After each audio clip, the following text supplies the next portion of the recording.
Hello and welcome to PDX Garden Home. I'm doing this recording from my shed. It's nice and rainy outside. This is the potting shed that we have here at PDX Garden Home.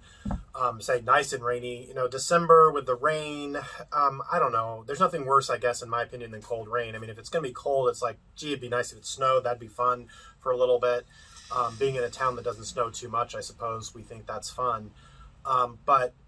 But yeah, just the cold rain is no fun for gardening. Fortunately, I do have the potting shed. We also have the greenhouse where you'll see a lot of our segments. And so probably, you know, we're in December now, so probably for the next few videos going through into January until we get into late winter, a lot of our videos will be from the greenhouse as opposed to out in the garden. And I just ask you to bear with me on that. We'll come up with plants and topics and things we can talk about in the greenhouse. But yeah, not that fun to be out in the rain when it's cold. I don't mind rain when it's not cold. I'll be out in the wet, no problem. And I can deal with cold if it's not raining. But rain and cold, yeah, that's no fun. So yeah, welcome again, and I hope you enjoy this week's episode. And we'll get on with it. Thanks, and see you all soon.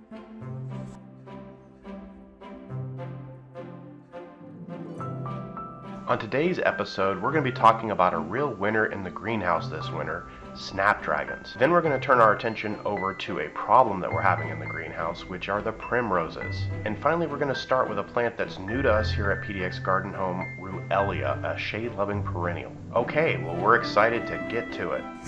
Hi, well, in this segment, what I wanted to share with you is one of the winners in the greenhouse here in December in Portland, Oregon, is the snapdragons. And doing a little bit of research on snapdragons, they do tend to like cooler weather, so I guess that makes sense.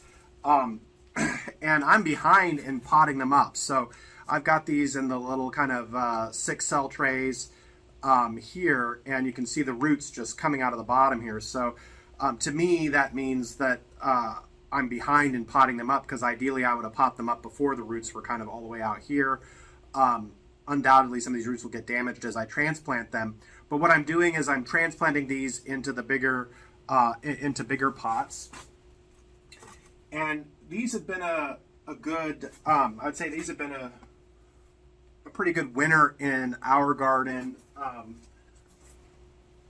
They're super easy and super hardy. And so, you know, I've got a lot of these growing in the greenhouse now, and by spring, they should be ready to flower. Some of them will flower. I overwintered some last year, and they flowered in the greenhouse before I got them out into the garden. So I had a good experience with those. So then I went to town this year and just planted a whole bunch.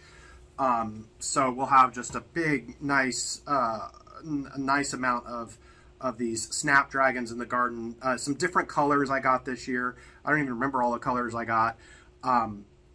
But yeah, I would highly recommend them if you're particularly kind of in the Portland, Oregon area in the spring and in the fall. They flower nicely, and if you keep deadheading them, they'll keep flowering. And they don't like the intense heat of summer, which in Portland, Oregon, we really only get kind of in mid to late July into August, and then that's it for kind of really intense heat. So for most of the year, the snapdragon will flower well through the season. And so you can see, like in this one, how vigorous it's doing in the cold winter in an unheated greenhouse here. So yeah, it's fantastic. I couldn't recommend it more. That's pretty much it. I started these from seed in cell trays, as you saw. I planted them up into pots. I have a little bit of fertilizer in there, but it's probably not active right now because of it being cold. I've got that slow release fertilizer, the Osmocote stuff that releases when there's more kind of heat and it's more growing season oriented. Okay, well, that's it for now, and I'll see you in the next segment.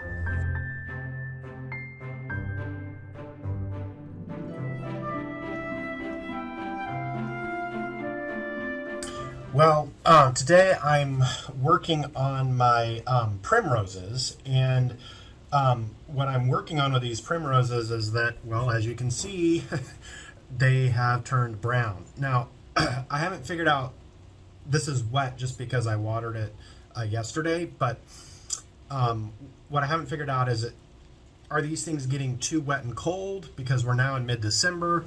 We're in the greenhouse, but it's an unheated greenhouse. I have a heater in here, but it's only from when I'm here. I don't use it to heat the plants during the night or anything like that. Or because these primroses are they're supposed to be frost hardy. So is it that they're getting too wet and cold, or is it that actually they're not keeping moist enough? Because before I watered yesterday, I hadn't watered in a few weeks, and so maybe that's really the problem. You can see the brown and yellowing leaves. So one of the things I'm going to do, because I didn't water that much, I just kind of put some water on the top. I'm going to kind of dig down into this and see what the moisture actually looks like in here. See if I can figure out how dry it is. I guess I can just peel off this dead leaf. Hopefully these guys will come back. I mean, I have a lot of them that I potted up. I spent some money on the plugs, but just as important, I spent a lot of time potting them up, so hopefully I haven't lost them altogether.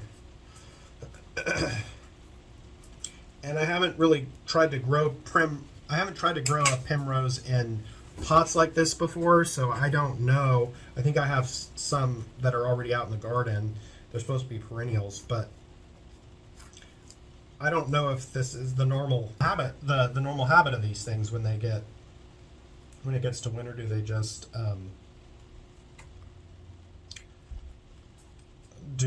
kind of die down a bit and then come back in the spring? Hopefully that'll be the case. But as I look at this, actually what little watering I did yesterday is actually way down in there, and I'm not feeling like there's a lot of root in there. So yeah, I'm a little bit iffy on this. I'm going to grab another one and we'll take a look and see what it looks like. But peeled off the dead leaves. I still have one little green leaf there.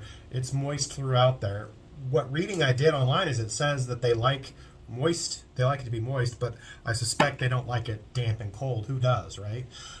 Okay, so let me grab another one and see if that shows me anything.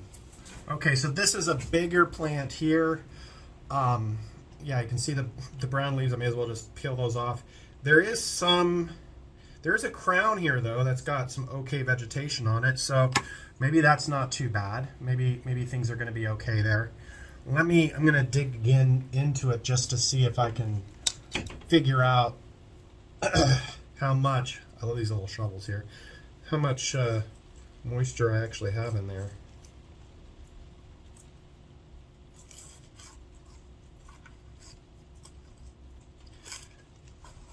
Yeah, that's moist all the way down, so it's not a moisture problem. I was thinking maybe I've got, and the thing is that, watering every few weeks in the weather right now, it just stays moist because it's just cold outside here in Portland, Oregon. So yeah, and I've got a little plugged crown there. Kind of see the shape of the plug in there. It's still going okay, so maybe I'll just leave it, and hopefully when the weather starts to warm up as we get into late winter into early spring, the sun comes out more, it'll warm up more in this greenhouse, and hopefully that'll spring to life, and yeah, I won't be depressed over losing my primroses. All right, well, I'll keep you guys informed, but that's all I have for this on now. It all looks kind of, they all look the same, but yeah, I've got maybe almost 20 of these things. So, okay, that's it.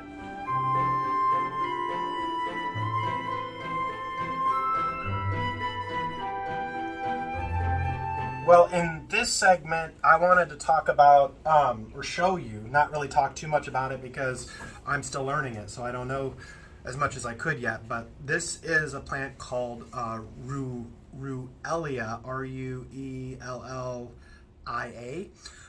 It's a perennial, or something that should grow well in the shade, which is why I got it, because if you've watched my other recent gardening videos, I'm kind of focusing on plants that will grow in the shade so we can fill out our South Woodland garden here at PDX Garden Home. But what it'll do is it'll put on a nice kind of red flower, which I'm hoping to see in the spring. These things are going okay. I planted them from plugs into these bigger pots, and they're still green, and they seem to be doing okay. As you can see in there, I've got some fungus and some